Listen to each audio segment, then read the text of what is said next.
The Estates General brandish the threat of rebellion. There is plotting afoot. They are stirring up the populace. Worse, they are making pacts. A number of representatives of the nobility and the clergy have taken up the cause of the Third Estate. As for my army, there is not a man among them I can trust. That is why I have made new arrangements for you. From now on, the Swiss Guard will no longer be protecting you. Then who will, my love? Take a look for yourself. Be assured you are in sturdier hands. Whatever do you mean? Isn't that Cloutier? Monsieur Vaucanson's dancing doll? Appearances can be deceiving, mesdames. The Count has made extraordinary improvements to this automat. Aegis, this is Her Majesty the Queen. You are now to serve her. Make sure no harm comes to her and obey the orders she will give you. Madame, I am at your service. Bartolessa? He can speak. This makes no sense. This is sorcery. Make no mistake, mesdames, it is science, which we owe to the work of the Count, and which will soon be made known to the entire world.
This way.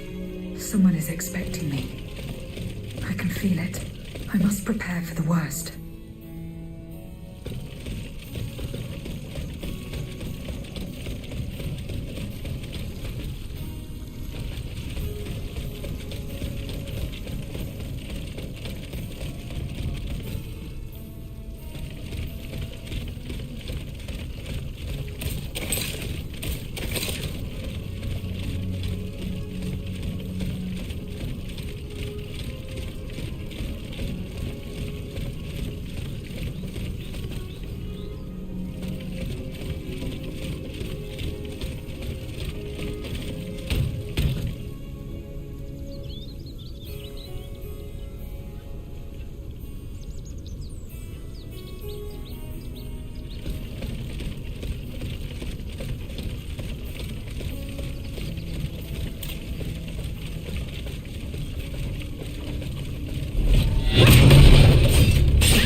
You struggle in vain, dancer. You're not long for this world.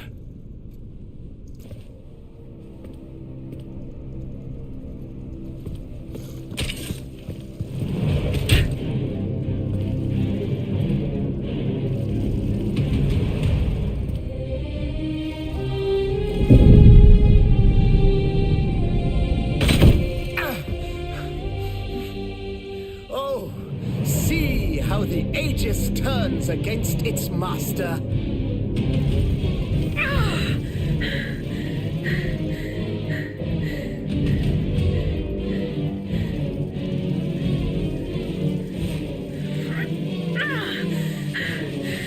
You are not my master, tyrant. You never were. I am quite happy to concede this point, but what about the Count? Have you forgotten that he gave you life and whispered the order that animates you? Look how he runs, the coward. Do you understand what he has in mind? La pauvre enfant, sleeping so sweetly. She won't be dreaming for long now. Croissant. Athenais!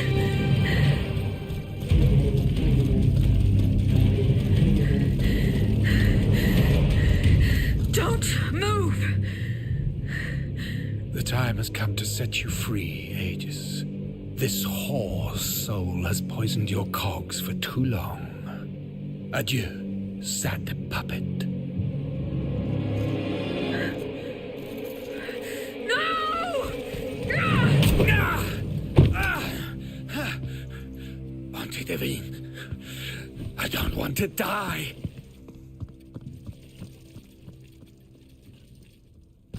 Athenais. The sun is rising, and you have slept for far too long. The beauty of this world longs for you, just as you long for its light, for you are like the flowers that open in the morning. I know you, mon ami. We loved each other. Vous en souvient-il? You gave me your heart. So please, let me give you mine today. Vivez heureuse, Athenais, for it is happily that I leave this world.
Monsieur, we have the king. It is now up to us to wield his scepter. In this trying time, crucial decisions must be made without delay. First and foremost, we must take back Paris. And how do we do that, mon Dieu? There are automats everywhere, and they are constantly regenerated by their crimes. My strategy is the only viable solution. Monsieur Laclos' cannonballs filled with vitriol. And where will we find the means to carry out your plan? The city of Versailles is full of ateliers and shops. Moreover, as far as we have been able to see, the king's army has barely been deployed there, and it will not be too risky to look around. Very well. Now, regaining control of Paris depends on our combined efforts. Mais ensuite, Once peace has been restored, what of the kingdom? This is indeed a crucial issue. Leaving the nation without a government would expose it to the greatest danger. Worse, it would condemn it to civil war. Eh bien quoi, monsieur? Can you not govern together? Unfortunately, the disagreements that divide our assembly run far too deep. That which we can agree is that we have been given a chance to choose the person who shall succeed the tyrant. I claim this honor. Excuse me? For what reason, je vous prie? Enfin, simply consider the arguments for it. Speak, Monsieur le Marquis. You have our full attention. To begin with, I rescued the Dauphin from his father's clutches and ensured the dynasty's stability. The child will reign as Henri V. We will appoint someone with great wisdom to act as regent until he comes of age. Fie. The people do not need a crowned puppet. Yes, they do. Now more than ever before. Once the Assembly has adopted a constitution, the people will welcome a sovereign who will protect it. A king and a constitution. Like oil and water. Go on, Monsieur le Marquis. I have the gunpowder that the king had seized. With it, I shall ensure the security of the kingdom within and beyond its borders. How can we be sure that you will not use it to oppress the people, or to embark on some foolhardy conquest? We know your ambitions, Monsieur le Marquis. And you wrongly accuse me. I have never, in my entire life, done anything that was not to further the cause of freedom. Do you forget that in America I helped overthrow the English? Of course not, mon ami. Who could forget that ruinous adventure? You are quick to condemn men of action, provincial lawyer that you are. Monsieur, I rest my case. Very well. Monsieur, we must now make our decision. May each of us respect this decision and set aside our personal interests for the sake of peace and the common good. Who among you approves the appointment of the Marquis de Lafayette?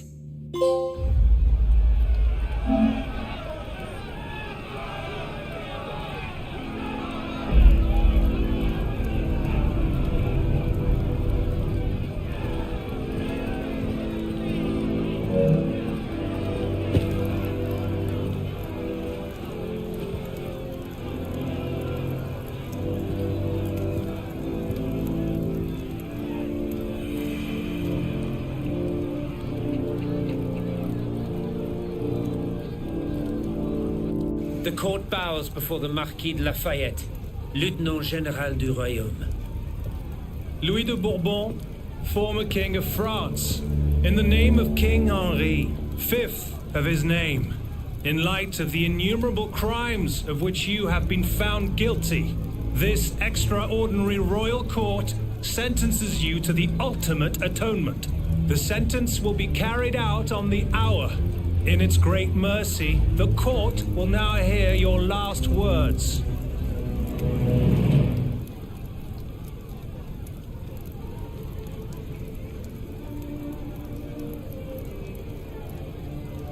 My loyal subjects, since you must lead a lamb to the altar, since you must offer a sacrifice to this new France that you intend to found, I will be that sacrifice.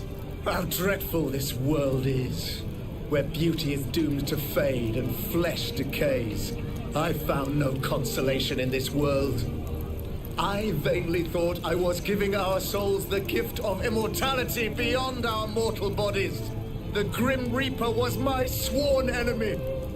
Influenced by the most awful of men, I believed that the genius of machinery could overcome death itself. Alas, I have lost this fight, and am branded with the mark of murderer. Life, even more than the crown, was heavy for me to bear. I have suffered too long under the thumb of nature, which I despised. As a child, I saw my older brother die. I lost my father in the prime of his life, and then my mother, who was even younger. My beloved daughter did not live a year. As for my son, the first of my heirs, I unknowingly gave him to drink from a poisoned cup. I mourn the death of these poor souls daily. My death will not unite us, of this I am certain. For I, in my misery, have lost the support of my faith. So, executioner, lay me down on this board of adieu. I will sleep now. Sleep at last, and not to dream.